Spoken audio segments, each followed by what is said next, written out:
အားလုံးပဲမင်္ဂလာပါရှင်ဒီနေ့မှာတော့ GZ02 ရဲ့အသုံးပြုနည်းလေးကိုပြောပြပေးသွားမှာပဲဖြစ်ပါတယ်ကဲဒါဆိုရင်တော့ဆက်ကြည့်လိုက်ရအောင်နော်ငကြက်ရဲ့ case လေးကိုဖွင့်လိုက်တာနဲ့ဒီလိုမျိုးမီးအဖြူရောင်လေးလင်းလာပါလိမ့်မယ် case တွေကနေငကြက်လေးကိုထုတ်လိုက်ရင်ဒီလိုမျိုးအောက်ပိုင်းသားလေးမှာတိတ်လေးနဲ့ကတ်ထားပါလိမ့်မယ်အဲ့တိတ်လေးကိုခွာလိုက်မှသာဖုန်းနဲ့ချိတ်လို့ရမှာပဲဖြစ်ပါရဲ့နော်ဖုန်းထဲကနေ Bluetooth ကိုဖွင့်ပြီးတော့ GZ02 ဆိုတဲ့ model လေးနဲ့ချိတ်ဆက်ပေးပါ connected ဆိုပြီးတော့အတန်ထွက်လာမှသာငကြက်နဲ့ချိတ်ဆက်သွားမှာပဲဖြစ်ပါတယ်မြမစုညံတန်တွေကိုရှော့ချဖို့အတွက် ANC mode ကိုဖွင့်ခြင်းရင်ဘယ်ဘက်ငကြက်လေးကို3စက္ကန့်လောက်ဖိထားပေးပါငကြက်တွေကနေ ANC on ဆိုပြီးတော့ပြောတဲ့အတန်လေးကြားမှသာ ANC mode ဖွင့်သွားမှာပဲဖြစ်ပါတယ်ဒီလိုမျိုးပဲ transparency mode ကိုဖွင့်ခြင်းတဲ့အခါမှာလည်းဘယ်ဘက်ကို3စက္ကန့်လောက်ထပ်ပြီးတော့ဖိထားပေးပါ gain ဒါမှမဟုတ် music mode ကိုဖွင့်ခြင်းနဲ့ဆိုရင်ဘယ်ဘက်သို့မဟုတ်ညာဘက်ကို5ချက်စီကြည့်ပါ game mode ဆိုရင် game mode လို့အတန်ထွက်မယ် music mode ဆိုရင် music mode လို့ပဲအတန်ထွက်မှာဖြစ်ပါတယ်အတန်ကျခြင်းတော့ညာဘက်ကို3ချက်ထိပေးပါ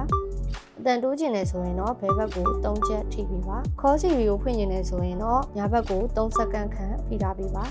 အရှိရတချင်းကိုပြန်ရောက်ချင်ရင်တော့ဘယ်ဘက်ကို2ချက်ထိပေးပါနောက်ထပ်တချင်းတစ်ပုတ်ကိုကြော်ချင်ရင်တော့ညာဘက်ကို2ချက်ထပ်ထိပေးပါတချင်းရက်ချင်နေဆိုရင်တော့ဘယ်ဘက်သို့မဟုတ်ညာဘက်ကိုတစ်ချက်စီနှိပ်ပေးပါဖုန်းကင်တာနဲ့ဖုန်းချတာကိုပြုလုပ်ချင်နေဆိုရင်တော့ဘယ်ဘက်သို့မဟုတ်ညာဘက်ကို2ချက်စီထိပေးပါနှစ်ချက်ကို power off ချင်နေဆိုရင်တော့ဘယ်ဘက်နဲ့ညာဘက်ကိုတစ်ပြိုင်နဲ့5ချက်ထိလိုက်တာနဲ့ power off ဆိုပြီးတော့အတန်ထွက်လာရင် power off ပါမှာပဲဖြစ်ပါတယ်